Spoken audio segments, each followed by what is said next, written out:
예수님이 우리의 지혜입니다. 잠언은 성경에 나오는 대표적인 지혜서입니다. 그런데 지혜가 한 인격으로 묘사되고 있습니다.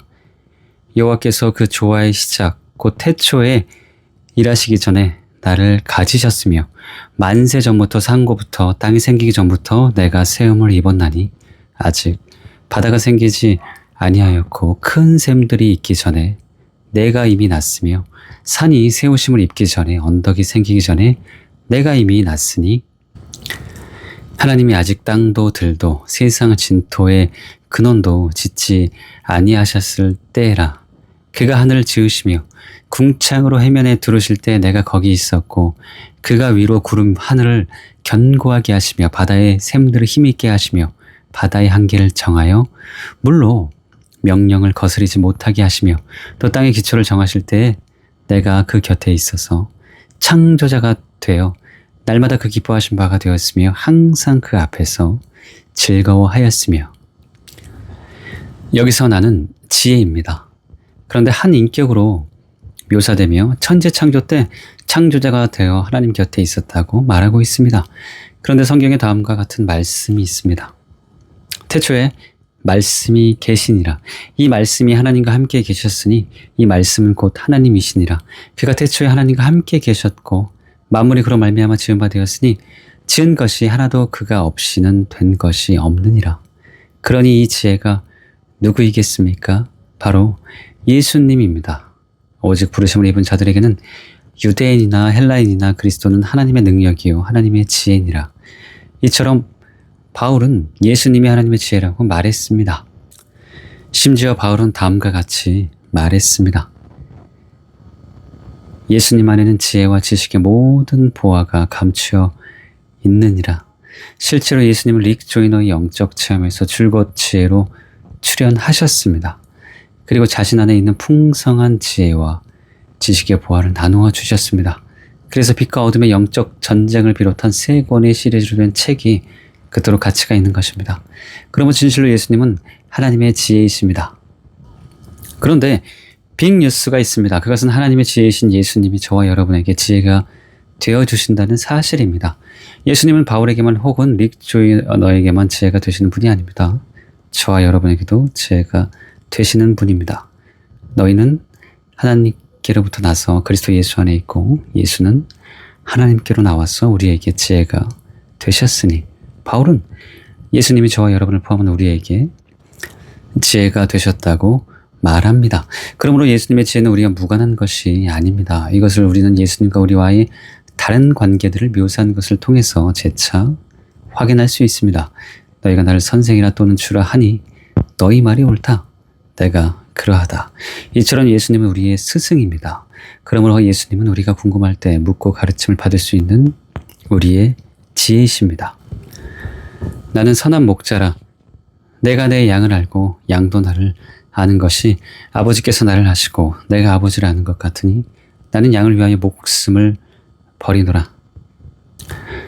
이처럼 예수님은 우리의 목자입니다. 그러므로 예수님은 우리가 그 음성을 듣고 따라가야 할 우리의 지혜이십니다. 그는 보이지 아니하시는 하나님의 형상이요 모든 창조물보다 먼저 나신 자니 만물이 그에게 창조되되 하늘과 땅에서 보이는 것들과 보이지 않는 것들과 혹은 보좌들이나 주관자들이나 정사들이나 권세들이나 만물이 다 그로 말미암고 그를 위하여 창조되었고 또한 그가 만물보다 먼저 계시고 만물이 그 안에 함께 섰느니라. 그는 몸인 교회의 머리라. 이처럼 예수님은 우리의 머리입니다. 그러므로 예수님은 우리 그리스도의 몸된 교회의 지체인 저와 여러분이 믿고 순복해야 할 우리의 지혜입니다. 이상 말씀드린 바와 같이 예수님은 우리의 선생이시요 목자이시요 머리입니다. 그리고 우리는 예수님의 제자요 양이요 몸입니다. 그러므로 예수님은 실제로 우리의 지혜이십니다. 이를 통해 우리는 참 지혜가 무엇인지 배울 수 있습니다. 지혜란 무엇입니까? 지혜가 지혜가 아닙니다. 제 말은 세상 지혜가 참 지혜가 아니라는 뜻입니다. 그래서 고린도전서에 바울이 다음과 같이 말한 것입니다. 지혜 있는 자가 어디 있느냐? 선비가 어디 있느냐? 이 세대의 변사가 어디 있느냐? 하나님께서 이 세상의 지혜를 미련케 하신 것이 아니냐? 아무도 자기를 속이지 말라. 너희 중에 누구든지 이 세상에서 지혜 있는 줄로 생각하거든 미련한 자가 되어라. 그리하여야 지혜로운 자가 되리라. 이 세상 지혜는 하나님께 미련한 것이니 기록된 바 지혜 있는 자들로 하여금 자기 괴율에 빠지게 하시는 이라 하였고 또 주께서 지혜 있는 자들의 생각을 헛것으로 아신다 하셨느니라. 바울은 세상적으로 지혜 있는 자였습니다. 그는 무식하거나 어리석은 자가 아닙니다. 그러나 그의 지혜가 하나님의 지혜이신 예수님을 알아보지 못하게 했고 오히려 예수님을 박해하게 했습니다. 그러므로 그의 경험에 의해서 보더라도 세상 지혜는 미련한 것이요 헛것인 것입니다. 이것은 오늘날도 마찬가지입니다. 일례로 세계적인 이론 물리학자 스티븐 호킹 박사를 보십시오. 그는 최근에 저술한 책에서 신이 우주를 창조하지 않았다고 주장한 데 이어 과학의 신을 불필요하게 할 것이라고 말했습니다. 그리고 다시 천국이나 사후세계가 우리를 기다리고 있다는 믿음은 죽음을 두려워하는 사람들을 위한 동화일 뿐이라며 뇌가 마지막 순간을 위해 깜빡이고 있을 때 그 순간이 지나면 아무것도 없다는 어리석기 짝이 없는 말을 했습니다. 그러므로 세상 지혜는 참 지혜가 아닙니다. 그러면 참 지혜는 무엇일까요? 참 지혜는 이미 증명한 드린 대로 우리의 스승이시며 목자이시고 머리이신 예수님의 말씀에 무조건 순복하는 것입니다. 이것이 참된 지혜입니다. 그래서 예수님은 노골적으로 다음과 같이 말씀하셨습니다.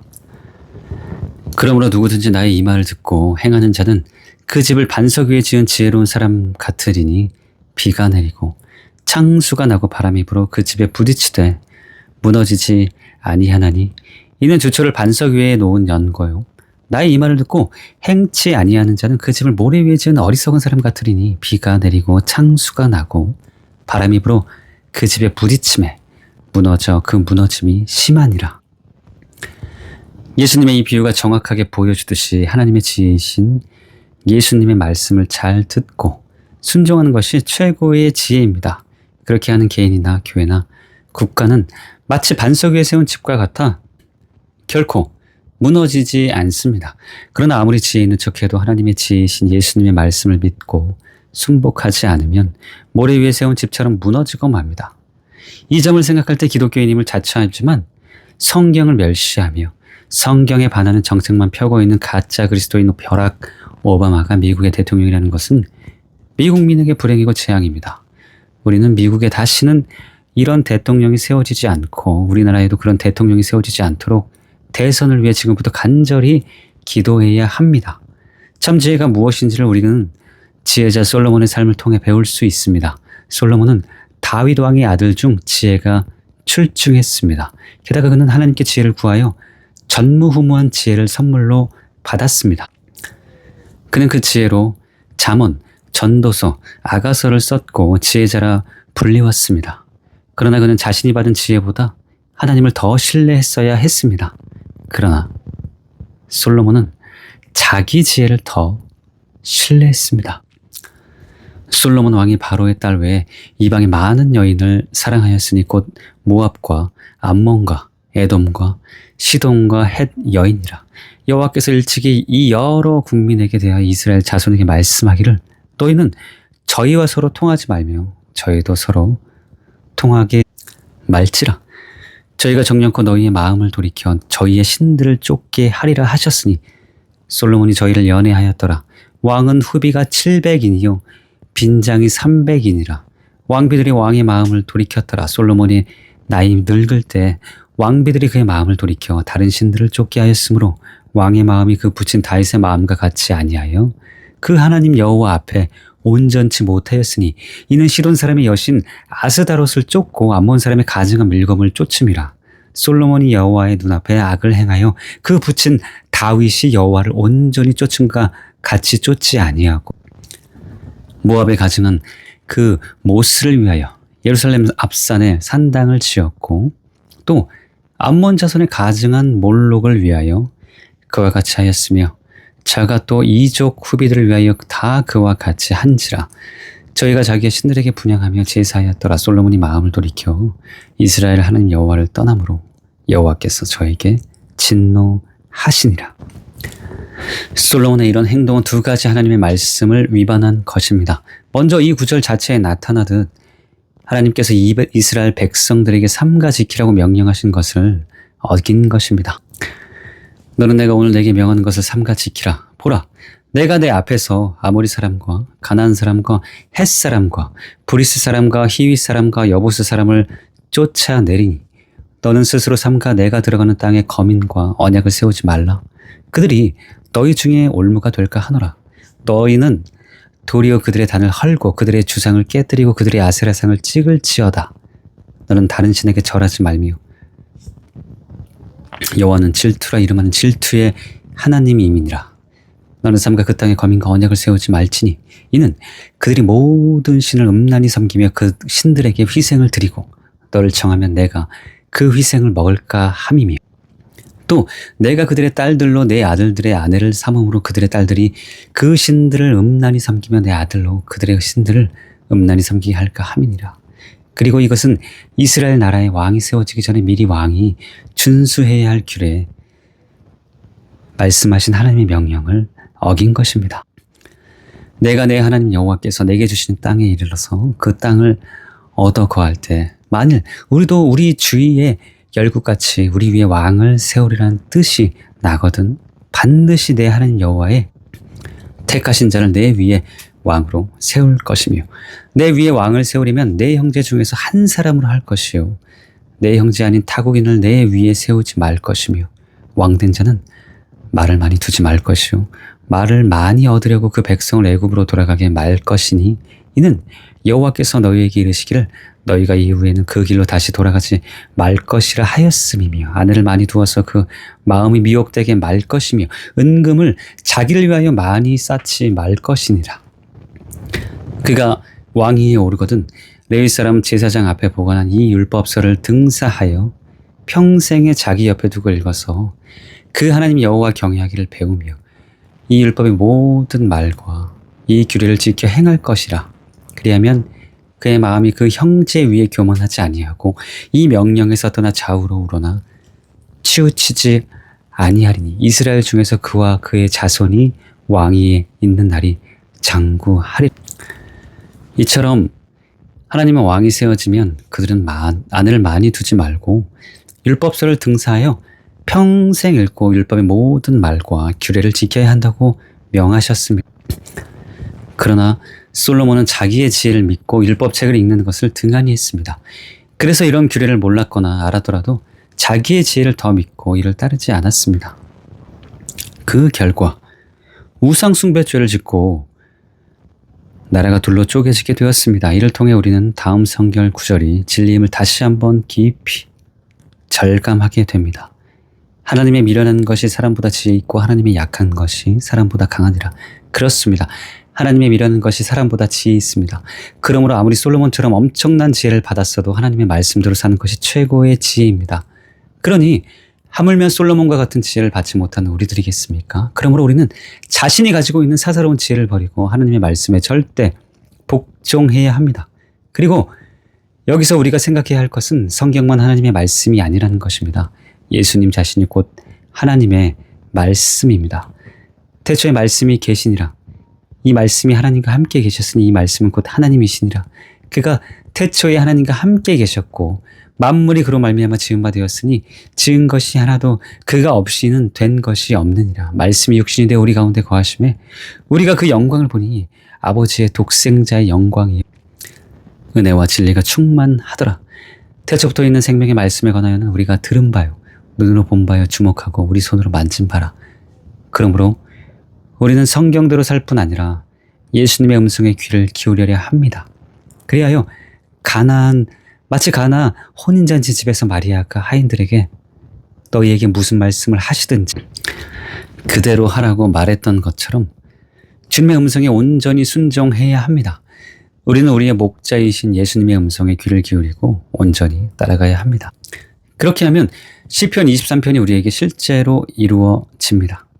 여호와는 나의 목자시니 내가 부족함이 없으리로다. 그가 나를 푸른 초장에 누이시며 쉴만한 물가로 인도하시는도다. 내 영혼을 소생시키시고 자기 이름을 위하여 위의 길로 인도하시는도다. 내가 사망의 음침한 골짜기로 다닐지라도 해를 두려워하지 않을 것은 주께서 나와 함께 하심이라.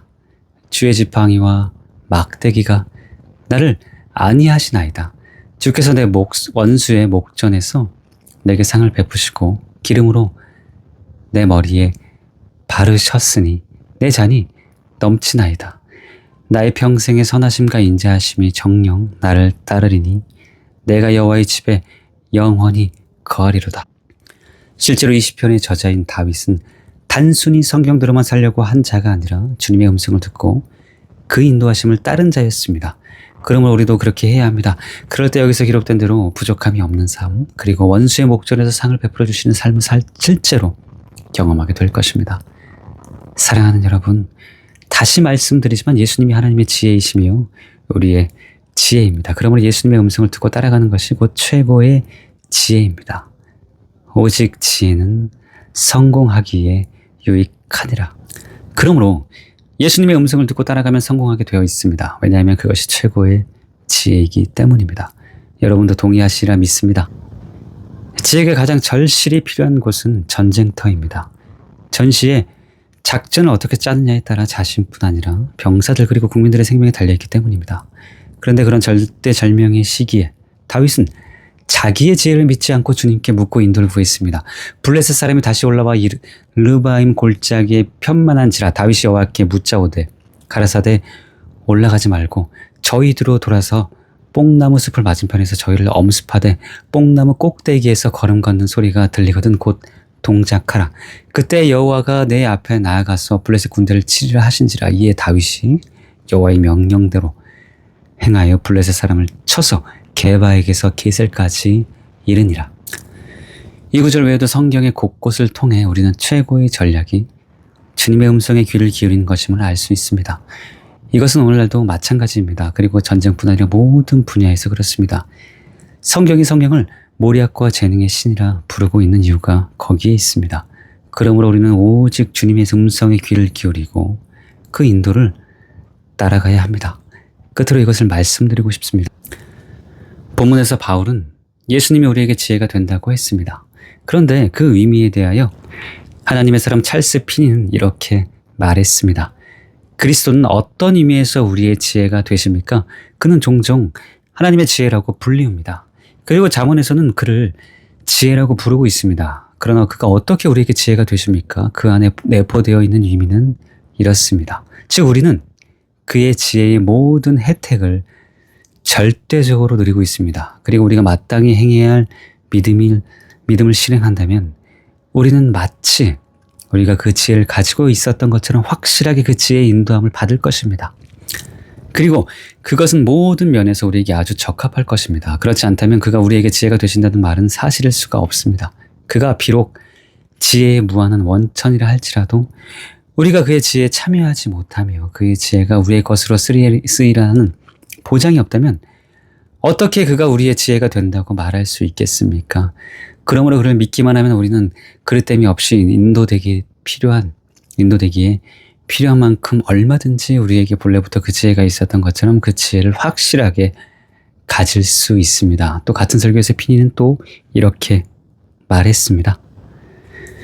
지혜라는 말에는 두 가지 사실이 내포되어 있습니다. 그리스도는 우리의 대표자이기 때문에 우리는 그의 모든 지혜와 관련되어 있고 또 그가 가진 모든 지혜는 우리를 위하여 행사됩니다. 그의 무한한 지혜는 실제로 우리의 이익을 위하여 사용됩니다. 그의 지혜는 우리가 그것을 구하며 그를 믿는 믿음을 행사할 때마다 언제든지 필요한 만큼 우리에게 기꺼이 제공되도록 보장되어 있습니다.